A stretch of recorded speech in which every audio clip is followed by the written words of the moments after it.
পুলিচৰ মাইণ্ডছেটত আছে যে দুখীয়া মানুহৰ কাৰণে আইন নাই, দুখীয়া মানুহক গালিগালাজ কৰিব পাৰি।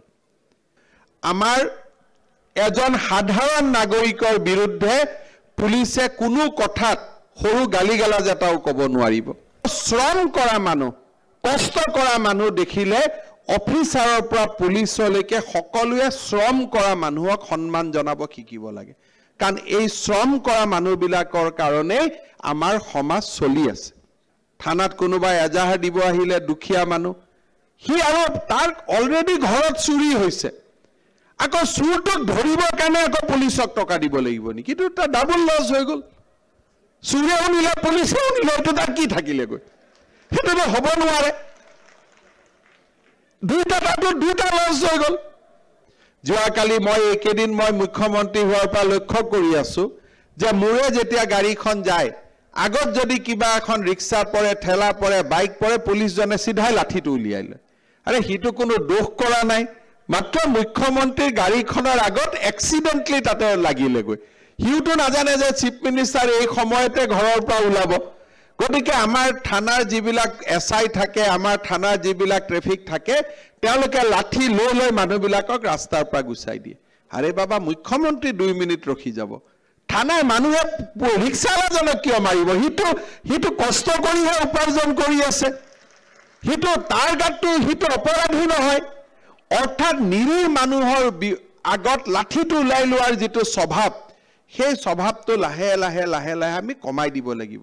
কাৰণ সেই মানুহজনে সি ৰিক্সা চলায়, সি শ্ৰম কৰে, সি মুখ্যমন্ত্ৰীজনতকৈ তাৰ সন্মান বেছি।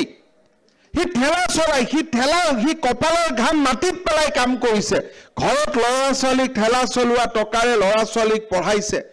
পুলিচৰ চকুত তাৰ সন্মান মুখ্যমন্ত্ৰীতকৈ বেছি হ'ব লাগিব। আৰু যেতিয়া অপৰাধীক দেখা পাওঁ, তেতিয়া পুলিচৰ কাম কি ক'ব লাগে? কৃষ্ণই যেনেকে সুদৰ্শন চক্ৰ তুৰত এৰি দিয়ে, তেনেকে সুদৰ্শন চক্ৰ ওলাই যাব লাগে। তাত কোনো বাধা দিয়া কোনো কথা নাই। অৰ্থাৎ নিৰীহজনৰ লগত আৰু অপৰাধীৰ লগত যি কৰিব লাগে তাকে কৰিব লাগে। আইনৰ মাজত থাকি যেনেকে যি কৰিব লাগে চব কৰিব লাগে। অপৰাধীৰ লগত আমাক 0 টলাৰেঞ্চ। মানে পুলিচৰ মাইণ্ডছেটত আছে যে দুখীয়া মানুহৰ কাৰণে আইন নাই, দুখীয়া মানুহক গালিগালাজ কৰিব পাৰি।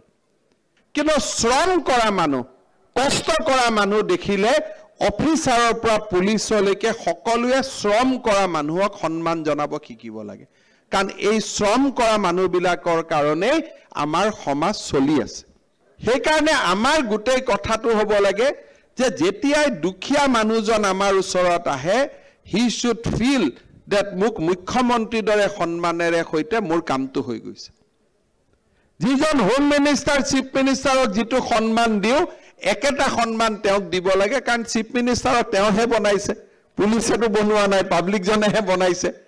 সেই আৰু যেতিয়া আমি জানো যে ই তীৰৰ বেপাৰী, ডাবুল গুটিৰ বেপাৰী, তাৰ লগত কোনো কম্প্ৰমাইজ হ'ব নালাগে। এইবিলাক কম্প্ৰমাইজ কৰি কৰি আমাৰ জাতিটো শেষ হৈ যাব। আৰু জাতিটো আমি যদি শেষ হৈ যাব দিওঁ, এই জাতিটো আৰু কেতিয়াও গোট খাব নোৱাৰে।